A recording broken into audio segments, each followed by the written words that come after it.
We often call a year the worst ever when disasters strike. But according to scientists and historians, there is one year that surpasses all the rest. 536. The sun disappeared for more than a year, fields went barren, famine swept across continents, and soon after came the plague. It was the beginning of the darkest decade ever recorded. Darkness fell first. Not a single empire caused it.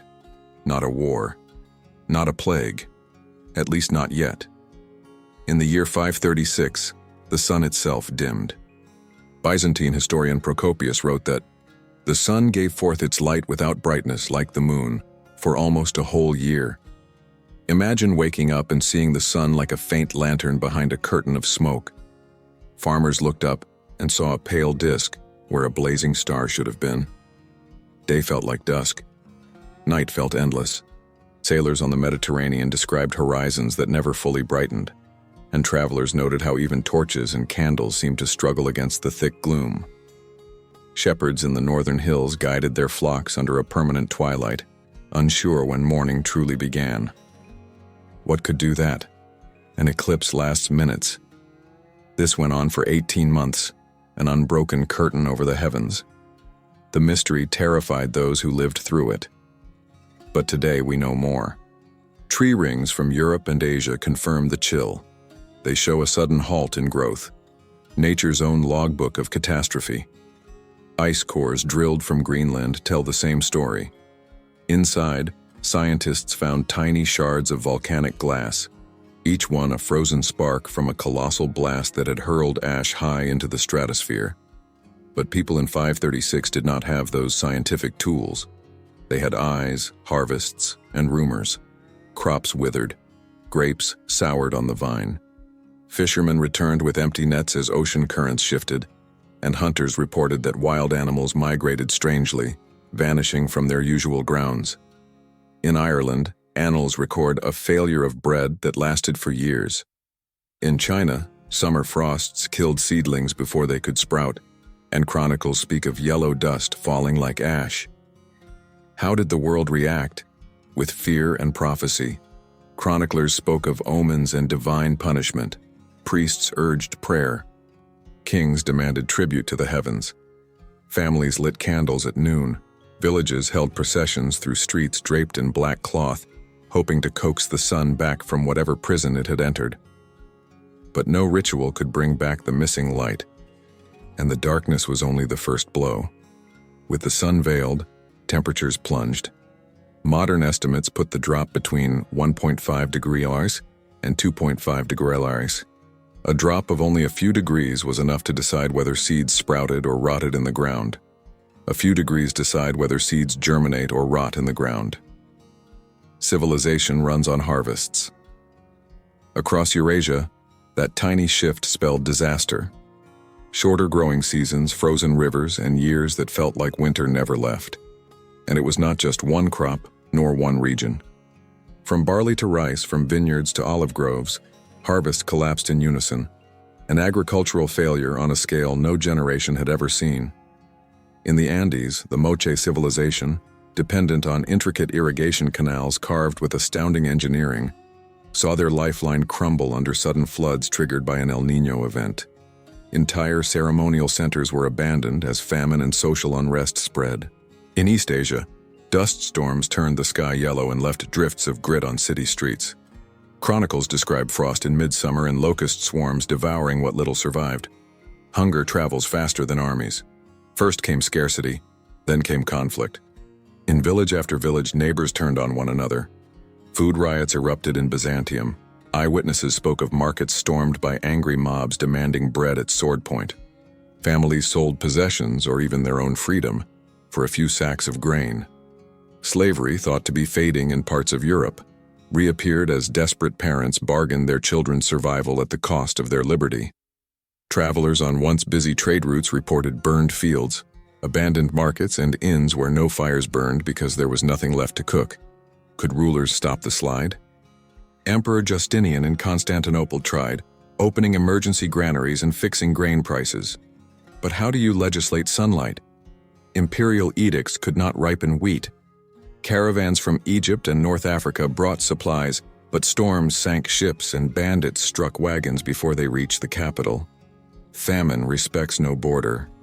From the Irish Sea to the Pacific coast of China, from the high Andes to the deserts of Arabia, people faced the same question. How long could they last when the world itself seemed broken? In some regions, communities resorted to bark, roots, and boiled leather to fill their stomachs.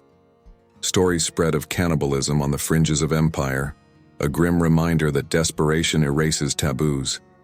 And still, worse was coming. What breaks a starving empire? A microbe. Around 541, barely 5 years after the sun dimmed, the Plague of Justinian arrived.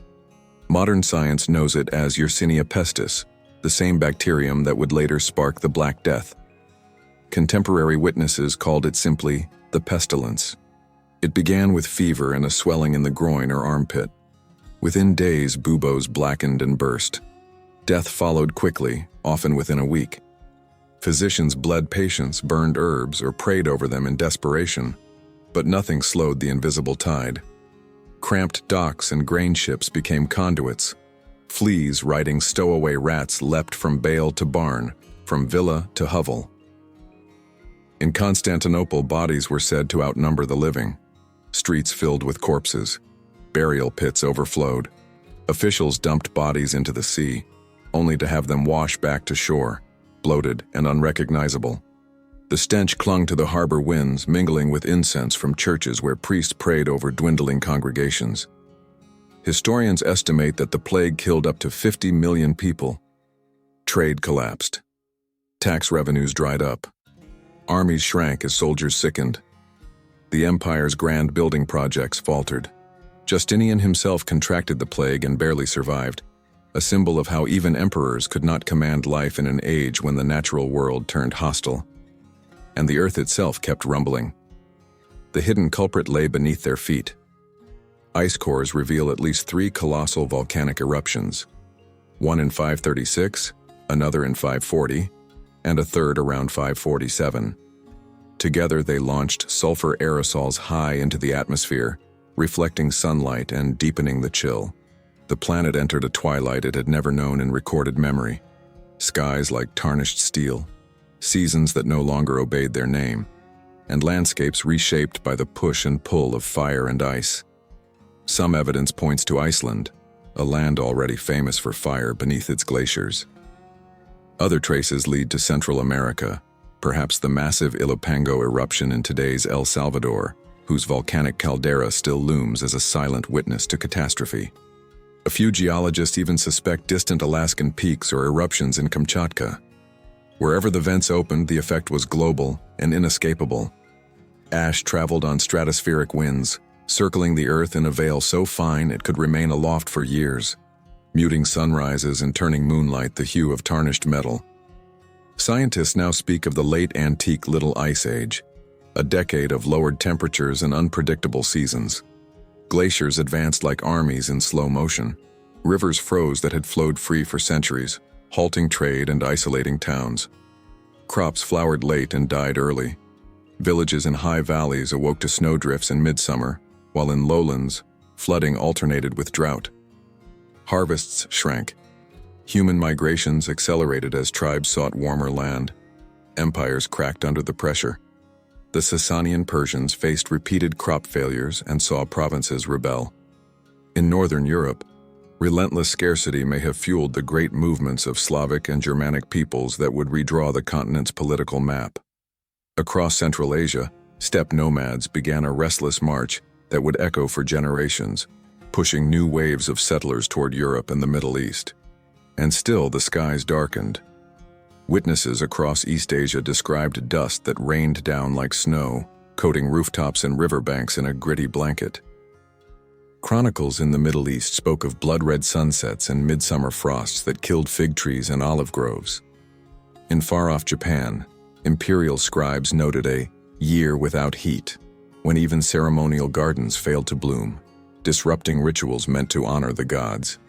In the Arctic, glaciers encroached on hunting grounds, forcing migrations that oral traditions still echo today. Nature had declared a long siege. Humanity could only endure. Eventually, light returned. Trees thickened their rings again, leaving behind the scars of narrow years followed by cautious growth. Silver reappeared in European coinage, a sign of revived trade and prosperity inching back into markets. Grain once again filled granaries, and merchants reopened sea routes that had been silent for nearly a generation. Life, stubborn as ever, resumed. Yet the recovery was uneven. Entire settlements never reappeared. Some valleys lay abandoned for centuries, their names erased from maps and memory. But the scars of 536 lasted lifetimes.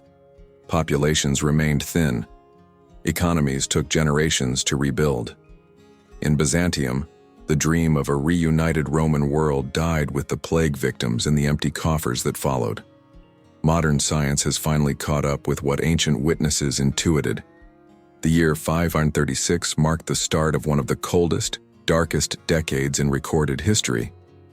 Volcanic ash, cascading famines, and pandemic disease combined into a single planetary shock, a convergence of natural forces so rare that historians struggle to find a true parallel. Why remember it now? Because it shows how fragile civilization can be. Climate, disease, and chance can align to rewrite history in a single decade. A few degrees drop, a handful of eruptions, and the scaffolding of empires bends or breaks. Justinian's dream of a restored Roman Empire, the Moche's intricate canal systems, and the ancient trade networks of Asia, all buckled under pressures they could not control.